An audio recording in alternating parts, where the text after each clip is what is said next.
मैं देखना चाह रहा था आप लोग क्या पढ़ रहे हो, कैसे पढ़ रहे हो, क्या इश्यूज हैं। जॉब क्रिएशन सर बहुत बेस्ट है सर। लोकसेवा आयोग है स्टेट का, यूपी स्टेट सर 500 वैकेंसी जाती थी सर। 10 लाख अप्लाई करने वाले लोग हैं। सीट है सर मात्र 173।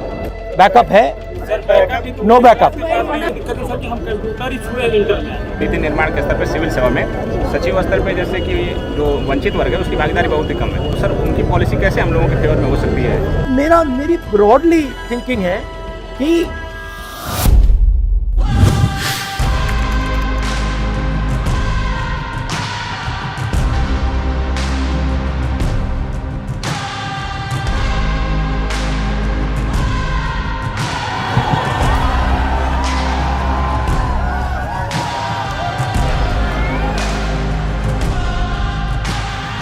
तो बताओ हाउस इट, कैसा चल रहा है? मैं देखना चाह रहा था आप लोग की सिचुएशन कैसी है, क्या हो रहा है, क्या पढ़ रहे हो, कैसे पढ़ रहे हो, क्या इश्यूज हैं, थोड़ा समझना चाहता था। अभी मैंने ये यात्रा की, आपने देखा होगा, कन्याकुमारी से कश्मीर, तो उसमें मुझे एक अजीब सी चीज़ देखने को मिली कि जब भी मैं युवाओं से, बच्चों से पूछता था क्या करना चाहते हो, तो सिर्फ 5 जवाब मिलते थे। मतलब 99.99% लोगों ने मुझे बस 5 जवाब दिए। Lawyer, doctor, engineer, IAS, IPS या फिर पुलिस और आर्मी। शायद एक लड़की मिली जिसने कहा कि मैं अपना बिजनेस चलाना चाहती हूँ। तो इसलिए मैंने सोचा कि मैं आज डायरेक्टली आपसे आके थोड़ा पूछ लूँ, आपकी एस्पिरेशन क्या है, क्या कर रहे हो, क्या कोशिश कर रहे हो, क्या मुश्किलें हैं, ये मैं समझना चाह रहा था। क्योंकि आप उन 5 में से एक या दो हो। सर सिस्टम में 2-3 जगह खामी है। पहले तो एजुकेशन था। हम सर ग्रामीण भूमि से आते हैं। मैं यूपी का हूँ, पूर्वी यूपी का। कहाँ के हो? बनारस। तो सर वहाँ सिस्टम में ये दिक्कत है सर कि हम कंप्यूटर ही छुए इंटर में आते, देखे आपको कि कंप्यूटर क्या होता है, तो हमारे लिए IT सेक्टर खत्म। फिर हमको जब तक पता चलता है कि IT सेक्टर का रोड मैप क्या है, अदर बिजनेस का रोड मैप क्या है, स्टार्टअप कैसे खुलते हैं, तो इसकी नॉलेज नहीं होती हमको। तो हम सिंपली BA कर लेते हैं। फिर हमारे आगे अपॉर्चुनिटी दिखती है आर्मी, पुलिस, UPSC, तो एक प्रतिष्ठावान जॉब हो जाती है UPSC एंड स्टेट PCS की लोकसेवा आयोग की सर्विसेज। आप सब ने ये डिसीजन लिया है कि आप कॉम्पिटिटिव एग्जाम में जाना चाहते हो।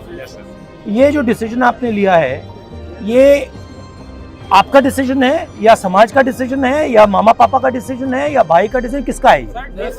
आपका है। सो समाज का डिसीजन, हाँ समाज का है। सर अगर हमें समाज को अपने ग्रोन अप करना है तो उसके लिए हमें कॉम्पिटिटिव एग्जाम तो क्लियर करना ही पड़ेगा। उसी भी चलते एक रास्ता बचता हमारे पास कि हमारे पास एक अच्छी सैलरी हो और हम अपने आने वाली पीढ़ी को या फिर अपने सराउंडिंग को ग्रोन अप करा सकें। होना नहीं चाहिए। मान लो आपने ये कॉम्पिटिटिव एग्जाम किया और किसी ना किसी कारण आप पास नहीं हुए, तो फिर बैकअप क्या है? बैकअप है? No backup. बट आप लोग यंग जनरेशन हो बॉस, अगर आप लोग ये काम नहीं करोगे तो कौन करेगा? प्लान भी नहीं क्लास के पास, किसी के पास नहीं हो सकता है। सर एक्चुअली पास और मिडिल क्लास के पास प्लान भी होता नहीं है। या तो हम सर एग्जाम क्लियर करेंगे तो हमारी शादी शुरू करने से पहले प्लान B के बारे में क्यों सोचना चाहिए? नहीं सर, भैया हाँ? मेरा यही आपकी एज क्या है? 21 पे आप कह रहे हो कि मुझे ऑप्शन भी नहीं चाहिए, मगर मेरी जिम्मेदारी है कि आपको ऑप्शन भी मिल जाए। जॉब क्रिएशन सर बहुत बेस्ट है सर। लोकसेवा आयोग है स्टेट का, यूपी स्टेट सर 500 वैकेंसी जाती थी सर। 10 लाख अप्लाई करने वाले लोग हैं। सीट है सर मात्र 173। अप्लाई करने वाले तो लोग हैं, लेकिन सीटें लगातार जा रही हैं और जो कि लड़के जितने भी उसमें कोशिश कर रहे हैं वो या फ्रस्ट्रेशन हो रहा है लगातार। देखिए सर सुसाइड रेट इंडिया में बढ़ रहा है। मेरी ब्रॉडली थिंकिंग है कि अपॉर्चुनिटी सबको मिलनी चाहिए, बट बेसिकली क्या है कि बहुत कम लोगों ने हिंदुस्तान का पूरा पावर कैप्चर कर दिया। मैन्युफैक्चरिंग से ही रोजगार बन सकता है और मैन्युफैक्चरिंग का जो चैलेंज है, फ्रैंकली वो चाइना डोमिनेट कर रहा है और हिंदुस्तान को डोमिनेट करना पड़ेगा। जब तक हम उस रास्ते पे नहीं चलेंगे तब तक हमारा 99% पॉपुलेशन 1% जॉब्स को ढूंढता रहेगा। आम मिडिल क्लास का बच्चा है, उसको हम इस पटरी पे लगा देंगे, 99% तो आप फेल ही करोगे। 1% निकल जाएगा, वो बहुत खुश हो जाएगा और 99% क्या कहेंगे, भैया मेरे अंदर नहीं था, मैं नहीं कर पाया। मगर ये झूठ है, आप में कोई कमी नहीं है। अगर मैंने 100 बच्चों को यहाँ बैठा दिया और कहा कि भैया आप में से एक बचेगा, 99 की ठीक है, 10 की गलती हो सकती है, 15 की हो सकती है, 20 की हो सकती है, बट 30-40-50% कितनी हो सकती? बैंक से हमको लोन नहीं मिलता आसानी से। अभी जो योजना चल रही पीएम मुद्रा योजना, सर ये दिखावे के लिए तो बहुत है कि वो अल्लाह की बहुत मिल रहा है सबको, लेकिन मैं रियलिटी बता रहा हूँ सर, आप आसानी से नहीं पा सकते मुद्रा लोन, और उसका सर टैक्स भी बहुत ज़्यादा ले रहे हैं। 1% वाले पे बात करना है, जैसे बिजनेस अगर हम जाना भी चाहें तो फंड नहीं है मिडिल क्लास फैमिली के लिए, और अगर फंड भी दे दे गवर्नमेंट तो उसको लेने पाने के लिए इतनी नॉलेज नहीं है कहाँ से लेंगे, और गवर्नमेंट भी ऐसा तरीका भी नहीं बताता कैसे ले पाएंगे। अगर आप हिंदुस्तान के बैंकिंग सिस्टम को देखो, आपने कहा कि हमें बैंक लोन नहीं मिलता, आपने कहा कि मुद्रा लोन मतलब प्रयास है, उसको मिलता होगा, प्रोसेस नहीं है, वो ठीक है। मगर अगर आप देखें तो 10-15 लोग हिंदुस्तान के पूरे बैंकिंग सिस्टम को कंट्रोल करते हैं, ठीक है। उनका बिजनेस फेल हो, सक्सीड हो, कुछ भी हो, कोई फर्क नहीं पड़ता, ठीक है।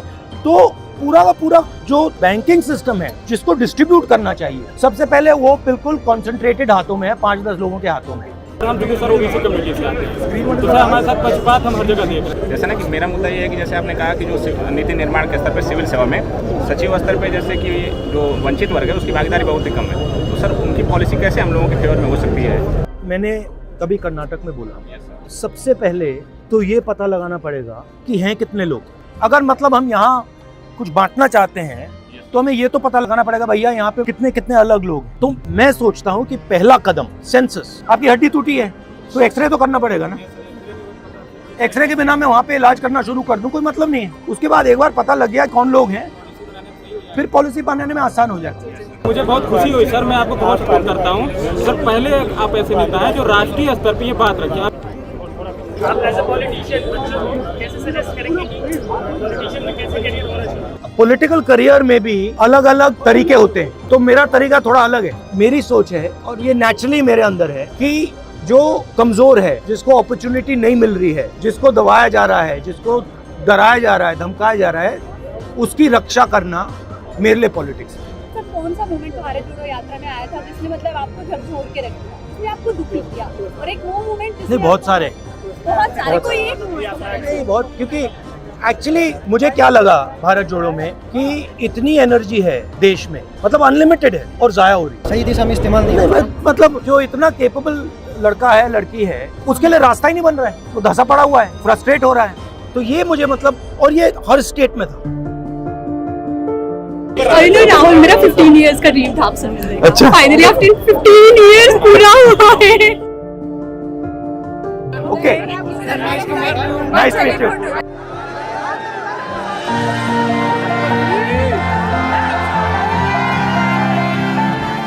काफ़ी अच्छा लगा। उन्होंने रियलिटी बताई है, भारत की भी रियलिटी और खुद की भी रियलिटी बताई है, जो वास्तव में है वही बताया उन्होंने। और उनसे मिलकर जैसा सुना था उससे भी कई अच्छे मिले हैं। वो बात की हमें बहुत अच्छा लगा कि राष्ट्रीय स्तर का नेता हमारे बीच बैठ के हमसे बात कर रहा है। उसी बारे में सर ने बताया कि अगर 100% जनता है, उसके 5% बच्चे सेलेक्ट हो रहे हैं, तो इसका मतलब ये नहीं कि 95% बेकार है। इसका ये मतलब है कि उनको अपॉर्चुनिटी नहीं मिली, अदर सेक्टर्स में उनको अपॉर्चुनिटी नहीं मिल रही। ऐसे कार्यक्रम होने चाहिए ताकि अन्य जगहों के लोग भी जुड़ सकें और अपनी बातों को रख सकें।